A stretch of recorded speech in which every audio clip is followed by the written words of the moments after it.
I work with a lot of women, and mainly women that want to move more and feel better when they do. They want that freedom of movement. They want to Mm. feel better. They want to be able to enjoy their lives. They want to, do the things that they want to do.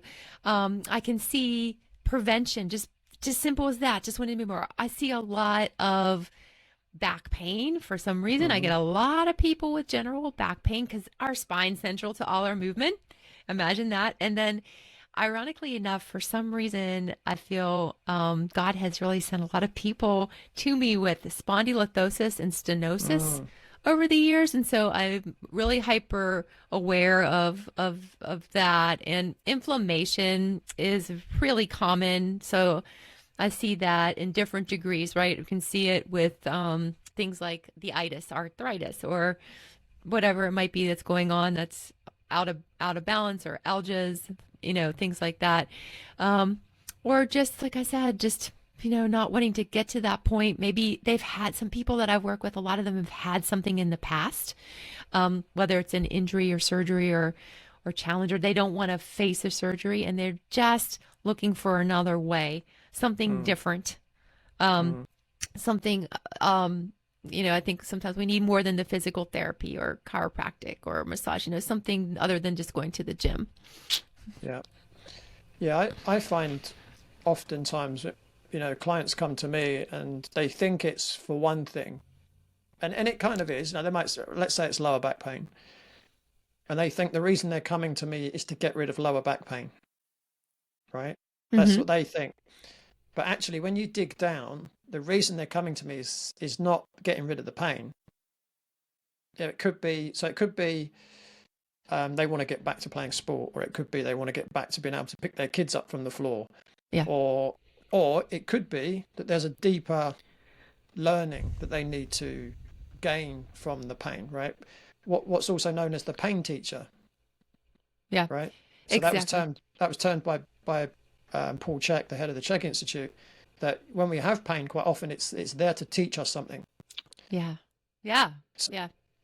so if you step on a nail, right, it's teaching you to not go any further, otherwise you're going to cause yourself damage. If you put Hmm. your hand on a hot plate, it's teaching you to get your hand off the hot plate, right? Right. But obviously it can go a lot deeper than that into quite, deep issues as well, which we may or may not come on to a bit later. Mm. So from what you've said, there's a lot of kind of back kind of issues that you tend to help people with. Yeah, back definitely. I see a lot of that, or just people that they may have had something in their past, a past injury, like I described, or they don't want to have a surgery. Yeah. Mm. Yeah, I do have one client that will remain nameless that has been saying for the last 15 years that, what I've done is keep him off the surgeon's table. Yes. Yes.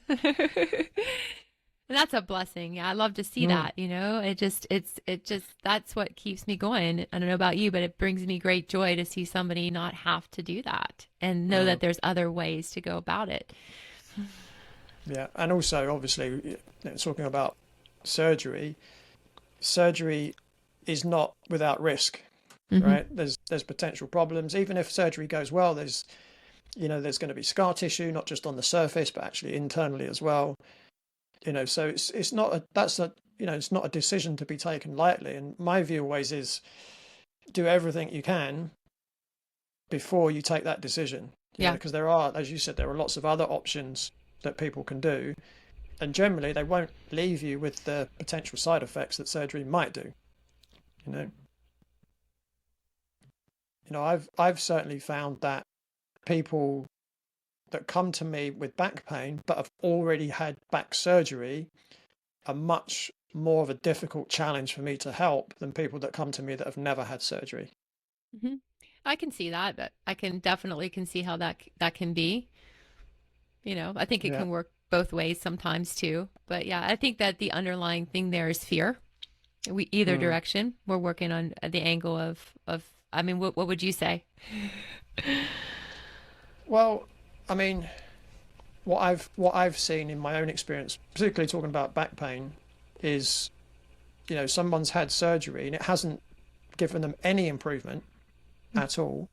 You know, it might have been a discectomy, so they've, you know, they might have removed part of the disc, or, you know, they've gone in and done something, but now they've got all that scar tissue. Whereas if they'd have come to me in the first place, now I'm dealing with a body that doesn't have scar tissue or any kind of damage done to it. You know, it's trauma. Mm-hmm. I find it's much easier. I mean, obviously, if someone's got, you know, a herniated disc, there's trauma, right? Mm-hmm. But it's a natural trauma if you put it that way. Whereas a scalpel is not a natural trauma to the human body. Yeah, and I think that also there's more limitations in a different way, and we have to work with that. Whereas before, there may have been more freedom of movement, I find, Mm. um, as well. So, um, and it's getting comfortable with your body again after this surgery has happened because you know that it's not the same. It's Mm. different, and having to adjust to what that means, right?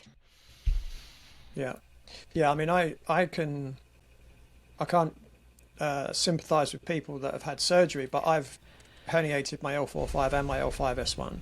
Mm-hmm. That left my left leg completely numb, dropped foot, Yeah. could barely walk. So I've been through, you know, I've been through that myself, which again was a blessing, right? Mm-hmm. Yes. Didn't feel like it at the time, but you know, 2, 3, 4 years down the line, I learnt so much going through that experience that I could never learn in a classroom, Exactly. Yeah. you know. Um, so you know that was definitely an opportunity for me to learn. Let's just say, and there was more than just going through the experience in terms of learning. There was a reason why my body decided to give me a lesson at that point. It's mainly around working too hard and working too long hours, and my body was telling me you need to slow down, and I wasn't listening. Yeah. So my body made me stop and take some rest for almost 2 years. Yeah. You know, Yeah. Yeah. Yeah. That's but even powerful. but even though that was a very serious injury, I'm back to, you know, 100% function. Yeah. You know, and there's a lot of people that I know, they if they have that kind of injury, they think it's a one-way street. It's just they're always going to be injured or in Mm-hmm. pain. Yeah. But, you know, I'm sure you agree it doesn't have to be that way.